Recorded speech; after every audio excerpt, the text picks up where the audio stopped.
Hello students, welcome to my channel Neha Educare.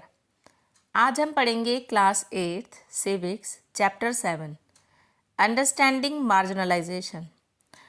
बच्चों, इस chapter में हम समझेंगे कि कैसे सोसाइटी में कुछ लोग या ग्रुप पीछे रह जाते हैं, उन्हें इक्वल अपॉर्चुनिटीज़ नहीं मिल पाती और उनकी जो लाइफ होती है वो औरों से ज़्यादा डिफ़िकल्ट क्यों हो जाती है। बच्चों, चैप्टर इम्पॉर्टेंट है, ध्यान से समझना।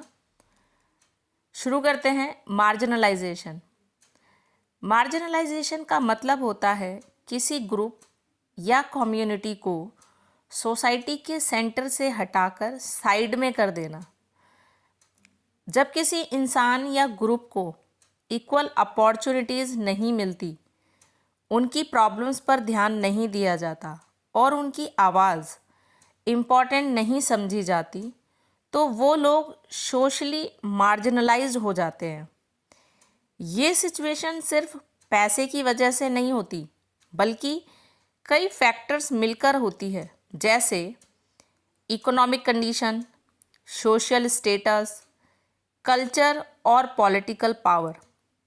मतलब अगर किसी ग्रुप के पास पैसा कम हो, सोसाइटी उन्हें रिस्पेक्ट ना दे, उनकी लैंग्वेज या कल्चर अलग हो और गवर्नमेंट में उनकी रिप्रेजेंटेशन ना हो, तो वो ऑटोमेटिकली मार्जिनलाइज्ड फील करने लगते हैं।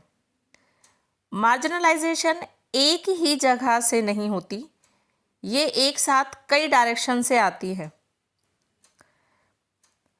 आदिवासी को इंडिया के ओरिजिनल इनहैबिटेंट्स माना जाता है, यानी वो लोग जो सबसे पहले इस लैंड पर रहते थे। इनका जंगलों से बहुत गहरा कनेक्शन होता है, क्योंकि उनकी लाइफ का मेजर हिस्सा फॉरेस्ट पर डिपेंड करता है। जैसे खाना, रहना, कल्चर, रिचुअल्स सब नेचर से जुड़े होते हैं। इंडिया के कई स्टेट्स जैसे गुजरात, महाराष्ट्र, राजस्थान, आंध्र प्रदेश, वेस्ट बंगाल और नॉर्थ ईस्टर्न स्टेट्स में आदिवासी पॉपुलेशन ज़्यादा पाई जाती है। ओडिशा जैसे स्टेट में तो 60 से भी ज़्यादा ट्राइबल ग्रुप्स हैं। आदिवासीज़ के अपने रिलीजन होते हैं जो मेन रिलीजन से अलग हो सकते हैं, और ये लोग नेचर स्पिरिट्स, एंसेस्टर्स और अपने विलेजेस को वर्शिप या पूजते हैं। टाइम के साथ उन पर हिंदुज़्म, बुद्धिज़्म और क्रिश्चियनिटी का भी इन्फ्लुएंस पड़ा है, लेकिन फिर भी उनकी अपनी आइडेंटिटी और बिलीव्स स्ट्रॉन्ग रहते हैं। इनकी अपनी लैंग्वेज भी होती है, जैसे संथली एक बहुत पॉपुलर ट्राइबल लैंग्वेज है। सोसाइटी में आदिवासी को अक्सर स्टीरियोटाइप्ड किया जाता है, यानी उनके बारे में बिना सच जाने एक फिक्स्ड इमेज बना दी जाती है। लोग उन्हें सिर्फ कलरफुल क्लोथ्स पहनने वाले, डांस करने वाले लोग समझ लेते हैं, जबकि उनकी रियल स्ट्रगल्स और नॉलेज को इग्नोर कर देते हैं।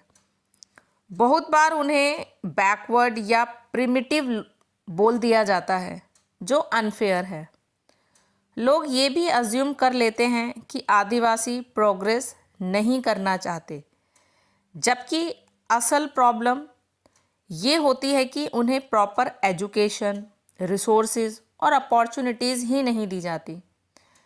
स्टीरियोटाइपिंग किसी भी कम्युनिटी के लिए हार्मफुल होता है, क्योंकि इससे उनकी रिस्पेक्ट और कॉन्फिडेंस दोनों हर्ट होते हैं। डेवलपमेंट के पॉइंट ऑफ व्यू से देखा जाए तो आदिवासी का रोल बहुत इम्पॉर्टेंट रहा है। पुराने टाइम में फॉरेस्ट इंडिया की इकोनॉमी और डेवलपमेंट का मेजर सोर्स थे, और आदिवासी को जंगलों का डीप नॉलेज होता था। एम्पायर्स और किंग्स, राजा, फॉरेस्ट रिसोर्सेज के लिए आदिवासीज पर डिपेंड करते थे।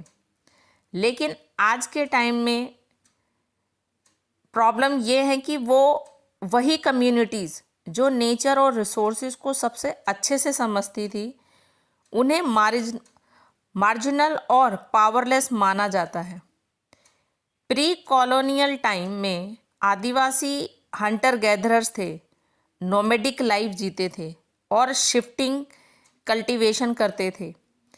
उनकी लाइफ सिंपल और नेचर बेस्ड थी, लेकिन मॉडर्न डेवलपमेंट ने उनकी लाइफ स्टाइल को बहुत अफेक्ट किया है। इस चैप्टर का मेन मैसेज ये है कि सोसाइटी तभी बैलेंस्ड होती है जब हर कम्युनिटी को इक्वल इम्पोर्टेंस मिले। अगर किसी ग्रुप को इग्नोर किया जाएगा तो इनइक्वालिटी बढ़ेगी और डेवलपमेंट इनकम्प्लीट रह जाएगा।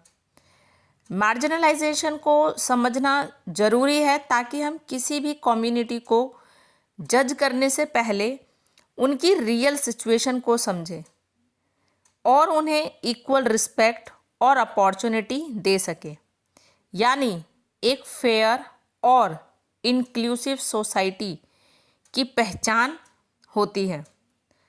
आई होप आपको चैप्टर समझ आया होगा।